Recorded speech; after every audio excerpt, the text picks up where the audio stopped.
Pernahkah kamu berpikir, kenapa petani pekerjaan yang memberi kita makan seringkali menjadi yang terpinggirkan di negeri ini? Padahal, tanpa mereka, takkan ada nasi di piring kita.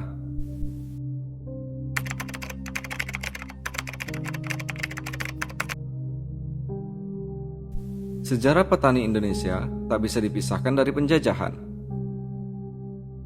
Sejak abad ke-17, VOC dan Belanda menggunakan sistem tanam paksa atau kulturstelsel. Petani dipaksa menanam komoditas ekspor seperti kopi, tebu, dan nila, bukan padi untuk makan mereka sendiri.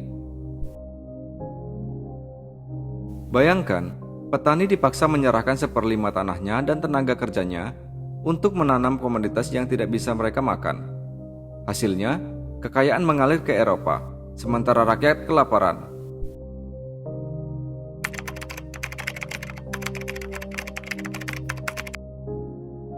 Di era pergerakan nasional, tokoh-tokoh seperti Tan Malaka dan Soekarno menyoroti nasib petani sebagai bagian penting dari perjuangan kelas. Petani dianggap sebagai kaum marhen, korban sistem kolonial yang harus dibebaskan. Tahun 1945, kita merdeka. Tapi apakah petani benar-benar bebas? Tidak sepenuhnya. Lahan masih dikuasai oleh tuan tanah. Pemerintah Orde Lama pernah mencoba reformasi agraria melalui Undang-Undang Pokok Agraria tahun 1960. Tapi setelah 1965, kekuasaan berubah. Banyak aktivis tani dibasmi karena dituduh PKI. Program redistribusi tanah mandek, petani kembali terpinggirkan.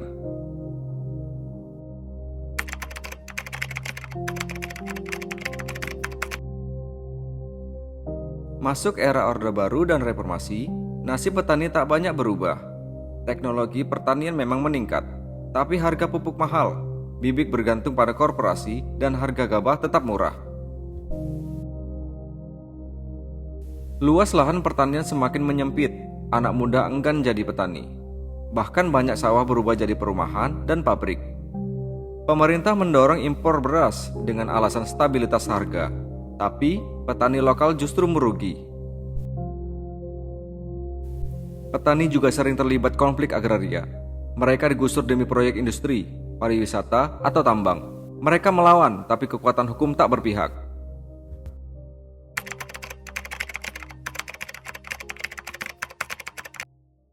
Masalahnya bukan semata-mata teknologi atau cuaca. Ini soal ketimpangan struktural. Petani tidak memiliki kekuatan politik.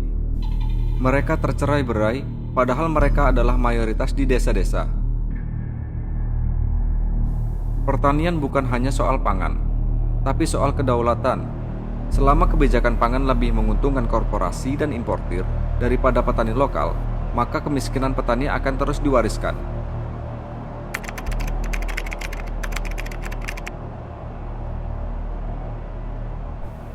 Lalu, apa yang bisa kita lakukan?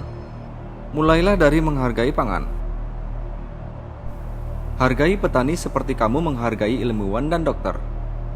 Dorong pemerintah agar reformasi agraria dijalankan serius. Dukung produk lokal, beli langsung dari petani bila bisa. Karena sejatinya, petani bukan hanya pekerja. Mereka adalah penjaga kehidupan. Tanpa petani, tak ada peradaban.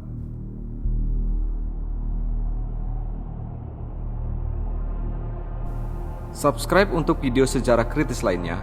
Bagikan video ini jika kamu peduli dengan nasib petani.